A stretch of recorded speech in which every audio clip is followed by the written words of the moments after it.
Hello friends, exercise 1.3 से question number 4 करेंगे। Express 0.99999 and so on in the form p by Q. इसे आपको p by Q की form में express करना है। अब ये ऐसे ही करना है सेम टू सेम जैसे क्वेश्चन नंबर 3 में आपने फर्स्ट पार्ट 0.6 बार को एक्सप्रेस किया था।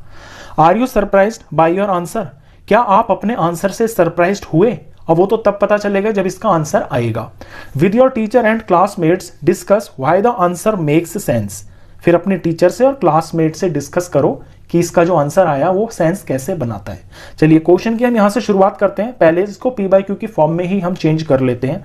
हमें दिया हुआ है 0.9999 और ये कंटिन्यूएशन 99 चल रहा है। इसी चीज को हम ये भी लिख सकते हैं 0.9 बार। ऐसा ही क्वेश्चन हमने 0.6 बार का किया था थर्ड क्वेश्चन के फर्स्ट पार्ट के अंदर। अब हम इसको लेट कर लेते हैं x। तो let x is equal to 0.99999 and so on.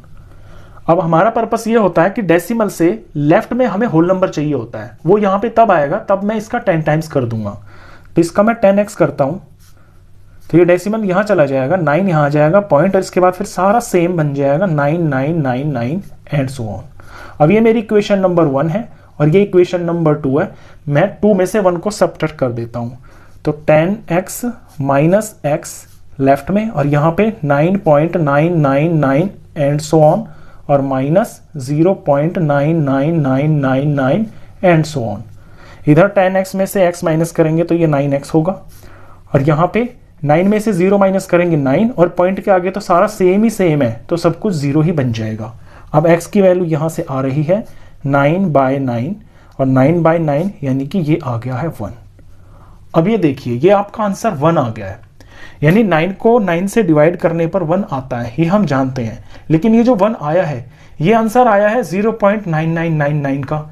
अब ये क्या इसके अंदर आप थोड़ा सरप्राइज हो रहे हो? तो सरप्राइज होने की बात तो है, क्योंकि एक ही चीज के दो आंसर कैसे आ सकते हैं। 9/9 का आंसर 1 भी है और 9/9 जो है यहाँ 0.999 के भी बराबर है, तो थोड़ा तो सरप्राइज इसके अंदर है। अब इसके अंदर बात क्या है जो इसके अंदर हम डिस्कस कर सकते हैं वो ये है कि देखिए जब अगर ये होता सिर्फ 0.9, अगर ये सिर्फ 0.9 होता और हम इसको p बाई क्यू की फॉर्म में लिखते तो इसका डेसिमल हटाते हम 9/10 हो जाते हैं।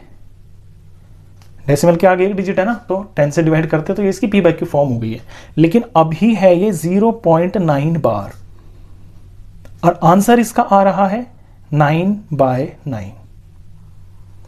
ऐसे जब हमने पीछे 0.6 बार किया था तो आंसर आया था 6/9। अगर हम कोई नंबर 0.3 बार भी सॉल्व करेंगे तो उसका आंसर आएगा 3/9। तो यहां पे ये चीज है कि अगर आपका बार लगा हुआ है, पॉइंट के आगे एक डिजिट और उस पर बार लगा हुआ है, तो उसकी जो p बाई क्यू फॉर्म होगी ना उसमें नीचे डिनोमिनेटर में 9 आएगा। लेकिन अगर बार नहीं है तो ऑफ कोर्स नीचे 10 ही आएगा। तो ये इसका डिस्कशन है, बस यही इसका सॉल्यूशन है। इसे क्वेश्चन नंबर 5 करेंगे। What can the maximum number of digits be in the repeating block of digits in the decimal expansion of 1/17। 1/17 का जब हम डेसिमल एक्सपेंशन करेंगे तो इसके अंदर मैक्सिमम नंबर ऑफ डिजिट्स कितने होंगे रिपीटिंग ब्लॉक ऑफ डिजिट्स के अंदर। ये रिपीटिंग ब्लॉक क्या होता है ये समझ लीजिए।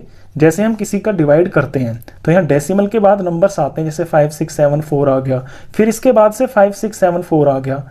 तो यहाँ से जब हमारा डिजिट्स रिपीट होना शुरू हो जाते हैं ना तो इसको बोलते हैं हम रिपीटिंग ब्लॉक ऑफ डिजिट्स 1 2 3 4, क्योंकि यहाँ के बाद फिर से सेम ये डिजिट्स रिपीट होने शुरू हो गए हैं। इसी तरह से ना आपको 1/17 को सॉल्व करना है, यानी 1 को 17 से आपको डिवाइड करना है और फिर यहाँ पे देखना है कि डेसिमल के बाद कितने डिजिट्स आ रहे हैं। तो बेसिकली इसके अंदर करना है हमें division, perform the division to check your answer. तो डिवाइड कर लेते हैं पहले, फिर आंसर हमें अपने आप पता चल जाएगा। अब यहाँ 17 का टेबल हमको चाहिए, तो 17 का टेबल आप लिख के ना साइड में रख लेना, इससे क्वेश्चन आपका जल्दी जल्दी हो जाएगा। चलिए तो डिवीजन हम स्टार्ट करते हैं। 1/17, तो इसमें डिवाइड करनी है हमको 1 की। यहाँ बड़ा डंडा मैंने इसलिए लगाया क्योंकि यहाँ पे बहुत सारे डिजिट्स आने हैं क्वोशिएंट के अंदर। 17 का टेबल चलेगा और हमारे पास है यहाँ पे 1 क्योंकि छोटा नंबर है तो यहाँ डेसिमल लगा के और हम यहाँ 0 लगाएंगे। ये अभी भी छोटा पड़ रहा है तो यहाँ 0 लगाएंगे, और यहाँ एक फिर से 0 लगा लेंगे, 100 हो गया। अब 17 के टेबल में देखते हैं 100 के नीचे क्या आएगा, 85 आएगा 5 पे, तो 5 जार हो गया है 85। इसका सबट्रैक्ट करेंगे तो 15 आ गया, यहाँ पे 0 लगा लिया। 150 के नीचे हम लिख सकते हैं 136, 8 पे आएगा, 8 पे आ गया है 136, माइनस किया, सबट्रैक्ट करके ये 14 आएगा, यहाँ 0 लगा लिया। 140 के नीचे हम 136 लिख सकते हैं, 8 पे आ रहा है, तो 8 पे आएगा 136, माइनस किया तो ये आ गया है 4, यहाँ 0 लगा लिया। 40 के नीचे हम लिख सकते हैं 2 पे 34, तो 2 जार 34 हो गया, माइनस करके 6 आ गया, यहाँ 0 लगा लिया। 60 के नीचे लिख सकते हैं 51, 3 पे आ रहा है, तो 3 जार 51 हो गया, सबट्रैक्ट करके 9 आ गया, यहाँ 0 लगा लिया।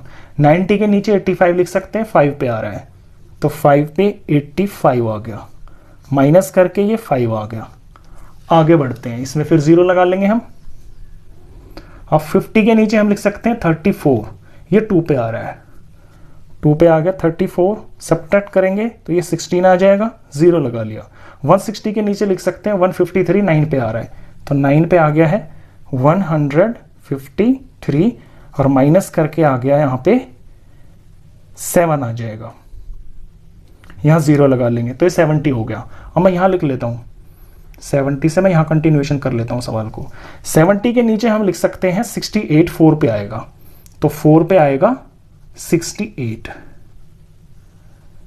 माइनस करेंगे 2 आ गया, 0 लगा लिया। 20 के नीचे हम 1 जार 17 लिखेंगे, 1 जार 17 हो गया, माइनस करेंगे तो ये 3 आ गया, 0 लगा लिया। 30 के नीचे फिर हमें 1 पे 17 ही लिखना है, 1 पे 17 आ गया, माइनस करेंगे तो ये 13 आ जाएगा, 0 लगा लिया। 130 के नीचे हम लिख सकते हैं 119, 7 पे आ रहा है, 7 पे 119, माइनस करेंगे ये आएगा 20, 10 में से 9 गया 1 और यहाँ पे 11 आ जाएगा, 110 आ गए, 0 हमने अपने पास से लगा लिया।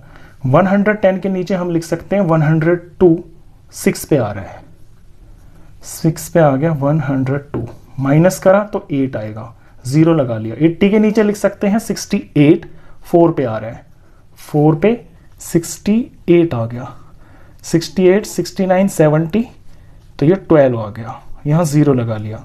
120 के नीचे लिख सकते हैं 119, 7 पे आ रहा है, 7 पे आ गया है 119, माइनस किया तो 1 आ गया।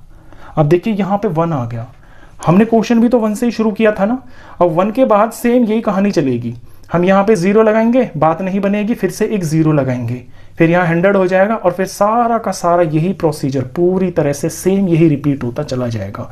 यानी इसके बाद से ये जो चीज़ ऊपर आपकी लिखी हुई है ये रिपीट होनी शुरू हो जाएगी। तो ये जो ऊपर नंबर्स आप देख रहे हो ये है इसका रिपीटिंग ब्लॉक ऑफ डिजिट्स।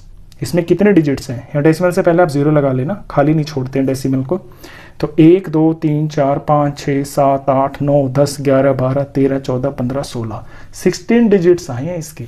ये आपका आंसर है। लास्ट में आप ऐसे भी लिख देना, आपसे नंबर ऑफ डिजिट्स पूछे हैं ना तो आप 16 डिजिट्स लिख देना। और ये सॉल्यूशन का पार्ट है, ये जो यहाँ लॉन्ग डिवीजन हुई है ये आपको करके दिखानी है। क्वेश्चन नंबर 6 करेंगे। Look at several examples of rational numbers in the form p by q, where p and q are integers with no common factors other than 1 and having terminating decimal representations.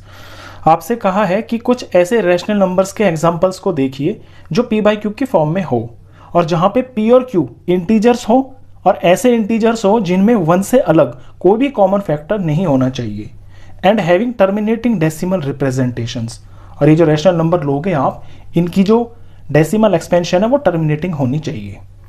Can you guess what property Q must satisfy. फिर आपसे question पूछा है कि क्या आप बता सकते हो कि जो Q है, Q से मतलब हो गया यहाँ पे डिनोमिनेटर, तो डिनोमिनेटर की प्रॉपर्टी क्या होगी। तो सबसे पहले तो मैंने यहाँ पे 3 ऐसे एग्जाम्पल ही ले लिए हैं। ये 2 तो बुक के ही एग्जाम्पल है, ये मैंने अपने पास से ले लिया है। इनमें ये सारी कंडीशन फुलफिल हो रही है। ये रैशनल नंबर भी हैं, ये p by q की फॉर्म के भी हैं, इनका डेसिमल एक्सपेंशन टर्मिनेटिंग भी है और इनमें 1 से अलग कोई भी कॉमन फैक्टर नहीं है। ये तीनों इसी तरह के एग्जांपल्स हैं। अब यहाँ बात कर रहा है क्यू की, यानी कि डिनोमिनेटर की। तो डिनोमिनेटर की क्या खास प्रॉपर्टी होगी, ऐसी क्या खास प्रॉपर्टी होती है डिनोमिनेटर के अंदर जो इसको टर्मिनेटिंग डेसिमल एक्सपेंशन बना देता है। तो इस प्रॉपर्टी को मैं आपको बताता हूँ। 8 है यहाँ 400 है, यहाँ 25 है। हम इनके प्राइम फैक्टर्स करते हैं, वहां से हमें कुछ खास बात समझ में आएगी। यहाँ मैं 8 के प्राइम फैक्टर्स करता हूँ। 2 से गया तो 4 आया, 2 से गया तो 2 आया, 2 से गया तो 1 आया।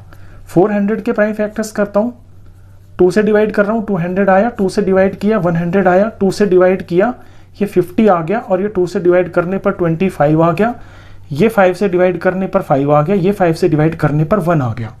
यहाँ ये 25 है, इसके प्राइम फैक्टर्स में करता हूँ तो ये 5 से करने पर 5 आ गया, और ये 5 से करने पर 1 आ गया। अब आप इनमें खास चीज देख रहे हो कि या तो जो आपका डिनोमिनेटर है उसके प्राइम फैक्टर सारे जो हैं वो 2 की फॉर्म के हैं, या फिर वो सारे 5 की फॉर्म के हैं, या फिर वो 2 और 5 की फॉर्म के हैं। देखिए आप 2 और 5 से अलग तो इनमें कोई नंबर नहीं दिख रहा ना आपको डिनोमिनेटर में। बस यही खास प्रॉपर्टी होती है। अगर किसी रैशनल नंबर के डिनोमिनेटर के प्राइम फैक्टर्स इस शेप के हों, इस शक्ल में आपको दिखाई दे, जहां 2 और 5 से अलग कोई भी नंबर ना हो, तो उसका टर्मिनेटिंग डेसिमल एक्सपेंशन ही होता है, यानी उसका जो डेसिमल एक्सपेंशन होगा ना वो टर्मिनेट हो जाता है। तो इस प्रॉपर्टी को आपको फॉर्म में लिखना है, इसे लैंग्वेज फॉर्म में लिखना है। The prime factorization of Q has only powers of 2 और पावर्स ऑफ 5 और बोथ। तो Q के जो प्राइम फैक्टर्स होंगे वो या तो 2 की पावर में होंगे, या वो 5 की पावर में होंगे, या फिर बोथ। उनमें 2 और 5 दोनों ही चीजें होंगी। जैसे इसको हम 8 को क्या लिख सकते हैं, इस 8 को हम लिख सकते हैं 2 की पावर 3। यहाँ पे इसको क्या लिख सकते हैं, 400 को, ये जो डिनोमिनेटर आया है 1 2 3 4, यहाँ 2 की पावर तो है 4, इंटू में 5 की पावर है 2, और यहाँ 25 को हम लिख सकते हैं 5 की पावर में 5 की पावर 2। 2 और 5 से अलग कोई भी तीसरा नंबर आपको डिनोमिनेटर में नहीं दिखाई देगा अगर आपका नंबर इस तरह का है तो। यही इसका सॉल्यूशन है। क्वेश्चन खत्म।